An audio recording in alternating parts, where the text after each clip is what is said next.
Atenção! Pizza! Oba! Este é Nicolas Martino, de 5 anos de idade. Nicolas, desligue a televisão. Não! Agora! Um furacão humano de ação e barulho. A gente trouxe tudo pra cima! Normalmente acordamos gritando com o Nicolas. Ah! Ele não é nada calmo. Olha! Ah! Não, mosca! É barulhento e faz muita bagunça, o que na maioria das vezes acaba em choro. Eu posso te fazer uma pergunta? Como você se machucou? Eu tava pulando no sofá. Sua irmã de 8 anos, Ashley, também preocupa Sherry. Você não está prestando atenção. Tô sim. Ela é distraída, vive nas nuvens e recentemente trouxe o pior boletim escolar de sua vida. Sua mente vai para todas as direções. Ela quer fazer isto, quer fazer aquilo e tem muita bagunça no andar de cima. Com os problemas de sua filha na escola e seu filho bagunceiro, esta mãe nova-iorquina precisa desesperadamente de ajuda. Eu adoraria um jantar em família com todos sentados, compartilhando um momento juntos, sem ninguém gritando com o outro. Uma noite tranquila. Sherry começou a pensar que poderia haver um nome para o comportamento de seus filhos. Transtorno do déficit de atenção com hiperatividade, ou TDAH, é o mais comum e controverso distúrbio de comportamento entre as crianças nos Estados Unidos. Mas eu vou pra cima. Tão difundido hoje que é difícil encontrar um pai que não tenha visto o mau comportamento de seu filho e pensado: Você não precisa de mais. Sente-se e coma. o que está acontecendo?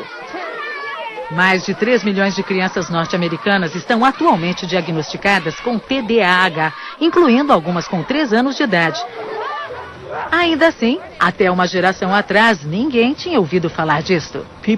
As pessoas frequentemente se perguntam se esse distúrbio é de fato uma doença ou apenas um nome fictício que estamos usando para as gerações de hoje de Huckleberry Finns, Tom Sawyers e Thomas Edison. O psicólogo Russell Barkley, professor no Centro Médico da Universidade de Massachusetts, tem pesquisado o TDAH e trabalhado com crianças por 30 anos. Os sintomas que compõem esse distúrbio e os comportamentos que vemos, a desatenção, o impulso, a hiperatividade, são coisas que você verá em outras pessoas de vez em quando. E quanto mais jovens elas forem, maior a probabilidade de se ver. Mas a questão é que as pessoas com TDAH estão fazendo estas coisas muito mais frequentemente, em um grau muito mais sério e com consequências muito mais sérias que outras pessoas. Para observar a diferença entre comportamento comum e déficit de atenção, o Dr. Barkley aplica um teste simples para avaliar como a mente de alguém com TDAH percebe o passar do tempo. Em seu laboratório, os diagnosticados com déficit de atenção observam uma luz acesa por um curto espaço de tempo. Então pede-se que eles acendam a luz pelo mesmo espaço de tempo. Barkley diz que quem possui o distúrbio acha que a luz permanece acesa por muito mais tempo do que na verdade ficou. 5 segundos no relógio podem parecer 10 ou 30 em seus cérebros.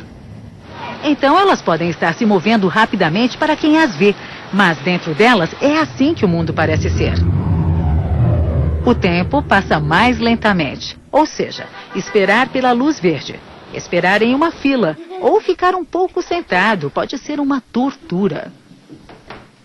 A criança com TDAH vai ver aquele minuto ou 2 de espera como sendo uma eternidade. É tempo demais. Então, elas vão começar a se sentir frustradas, impacientes.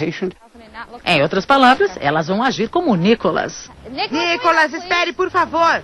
Embora os sintomas do déficit de atenção possam parecer óbvios, a causa é bem menos clara. As crianças nascem com isto ou são criadas assim? O problema está no seu ambiente ou em seus cérebros?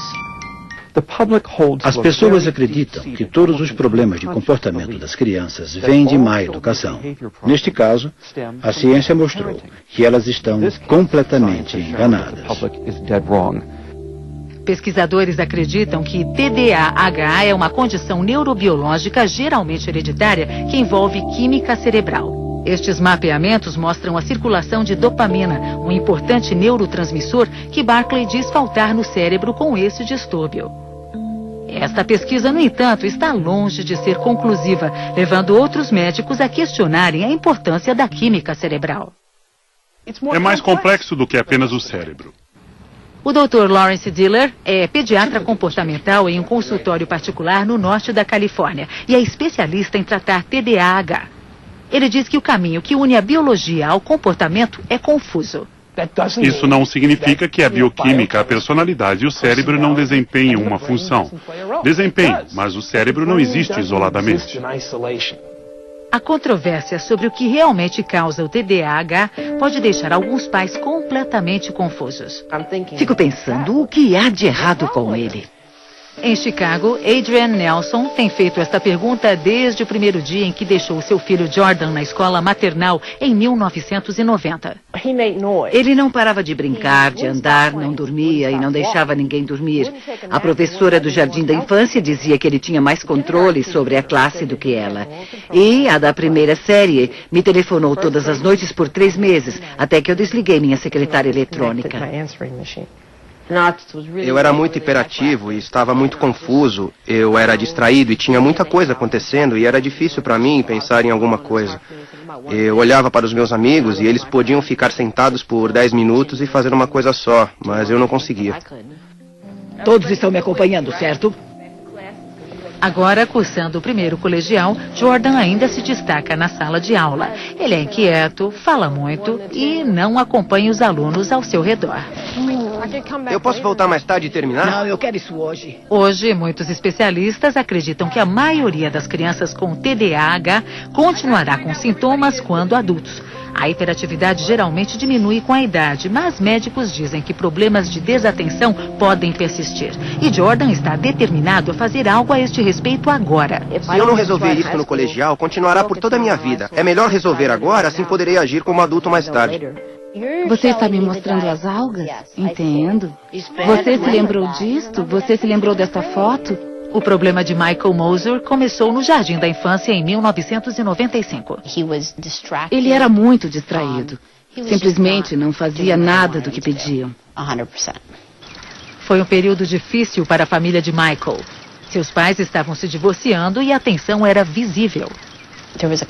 Houve uma batalha pela custódia, estavam acontecendo muitas coisas que o aborreciam. Os professores de sua escola primária, ao norte do estado de Nova York, diziam que Michael não estava acompanhando e interrompia a aula. No final do primeiro ano, sua mãe, Patty, ouviu os responsáveis pela escola que lhe disseram: Eles me disseram que o meu filho precisava de remédios. Remédio para TDAH. Talvez o ponto crítico mais volátil quando se trata de doença. As drogas mais comumente usadas para tratar esse distúrbio são estimulantes poderosos como Ritalina e outras anfetaminas. Por serem consideradas estimulantes, é difícil para muitas pessoas entender por que eles acalmam crianças hiperativas. Médicos dizem que tudo é uma questão de foco. Da mesma forma que uma xícara de café pode ajudar um adulto a trabalhar mais atenciosamente, estimulantes em doses controladas facilitam a concentração da criança em uma tarefa. E o seu uso está crescendo, tendo aumentado pelo menos 500% em 3 décadas. Hoje em dia, os norte-americanos, na maioria crianças, tomam 4 vezes mais remédios estimulantes do que todos os outros países juntos. Estes números crescentes criaram um debate nacional que se tornou bem amplo na mídia, na internet e em protestos públicos. Sem Ritalina, sem remédios, sem Ritalina, sem remédios. Pais e profissionais estão se debatendo com duras questões. Será que muitas crianças estão sendo rotuladas de TDAH e que as potentes drogas usadas para o tratamento vêm sendo prescritas com muita frequência? Estas 3 mães tomarão decisões difíceis nos próximos meses e anos. É assustador tomar a decisão errada. Todas elas querem o que for melhor, mas com riscos tão grandes e tamanha controvérsia, a escolha certa não fica muito clara. Estamos apresentando Pais e Filhos. Ei, bam, bam, bam! Façam círculos. Na Long Island, em Nova York, esta mãe decidiu que seus filhos certamente precisam de algum tipo de ajuda. Sherry e seu marido divorciaram-se em 2000, mas dividem a custódia de seus filhos. Ambos acham que o comportamento bagunceiro do Nicholas não é igual ao de um menino normal. Isto me assusta muito. Tem me assustado por 2 anos. Eu olho para ele e vejo um menino tão doce, de olhos grandes, e eu me preocupo com o futuro dele. E recentemente, a sua irmã de 8 anos, Ashley, viu suas boas notas despencarem. Os professores dizem que o seu problema é permanecer concentrada na aula. Se você fica se levantando enquanto está tentando aprender multiplicação, não dá certo. E após a aula, a lição de casa é uma batalha diária. Ela vem para casa e estão faltando livros, faltando as lições, e ela quer telefonar para suas amigas. Eu não tenho lição de casa. Às vezes, após 1 hora de distrações, Joey, você desenha assim. Ashley, mãe e filha acabam frustradas. você não terminou isso. Enquanto meninos têm 3 vezes mais chances de serem diagnosticados com déficit de atenção, cada vez mais meninas também estão sendo tratadas. Como pesquisadores suspeitam que há um componente genético nesse distúrbio, não é de se estranhar que irmãos possam ter o mesmo problema. Embora sua mãe esteja preparada para descobrir se o diagnóstico é TDAH, ela não está certa de que remédios estimulantes sejam a resposta. Eu amo os meus filhos, eu apenas quero uma ajuda para controlá-los. Mas não quero vê-los sentados no sofá por horas, porque estão sob efeito de remédios que me permitam ter uma vida melhor, mais calma. Não quero que eles sejam crianças diferentes. Abra bem a sua boca. Ela levou Ashley e Nicholas para uma consulta com o Dr. Andrew Adesman, especialista em pediatria comportamental do Hospital para Crianças Schneider, em Nova York. Para fazer o diagnóstico, o Dr. Adesman confiará em relatórios feitos por seus pais e professores. Ele diz que alguns pais ficam surpresos por não haver um teste definitivo. Neste diagnóstico não são usados nem exames de sangue, nem marcadores biológicos. Eu acho que muito da preocupação e da controvérsia referente ao déficit de atenção origina-se do fato de nós não termos um marcador preciso, uniforme, que nos diga quais crianças têm TDAH e quais não têm. Oi, como vai você? Bem. Em Chicago, Adrienne Nelson tem respondido por anos a telefonemas sobre a inquietude de seu filho e seu comportamento desatencioso na escola. Porém, nunca lhe ocorreu que ele pudesse ter um problema médico. Eu realmente me identifico com os pais que ouvem professores, os quais podem estar torturando seu filho dizendo o seu filho precisa de ajuda. A gente recua alarmado e pensa, não, você é quem precisa de ajuda. Foi um professor da 3ª série que, em 1995, finalmente sugeriu um nome para o comportamento de Jordan. Ele olhou para o Jordan por 5 minutos e disse, eu acho que o Jordan tem o transtorno do déficit de atenção.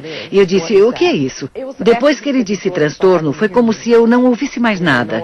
Ninguém quer ouvir alguém dizer que seu filho tem um distúrbio. Tchau. Até mais.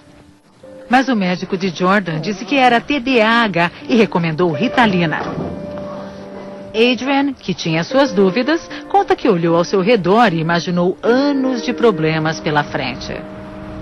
Que tipo de efeito isso tem em uma criança? Não terminar a escola, não ser capaz de terminar o colegial, de ir à faculdade. E ele estava batalhando na 3ª série. O medicamento teve um efeito imediato, quase mágico. Eu dei a ele um comprimido no fim de semana, no sábado, só para ver o que aconteceria. O medicamento foi muito eficaz na primeira vez que tomei. Era como se fosse outra pessoa.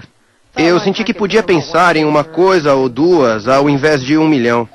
Aquele verde ali é o melhor, tá vendo? Ao norte do estado de Nova York, Pat Weathers levou seu filho de 7 anos, Michael, a uma médica para uma avaliação de TDAH em 1997. Ela ficou surpresa ao ver que a pediatra confiou em um curto relatório de um professor, dizendo que, na sala de aula, o Michael tinha dificuldade em seguir instruções. Era inquieto, rebelde e tinha problemas com seus companheiros. Ela verificou os pontos ticados na lista e mandou para o pediatra do Michael. E eu recebi a prescrição de Ritalina. Pat diz que a visita ao médico foi um breve encontro que a deixou bem confusa. Não pareceu certo dar a uma criança tão pequena uma droga tão forte, só para controlar seu comportamento. Não pareceu ser aceitável. Mas desesperada para solucionar o problema de Michael na escola, Pat decidiu tentar o remédio. E assim que ele começou a tomar Ritalina, seus problemas na escola pareceram evaporar subitamente.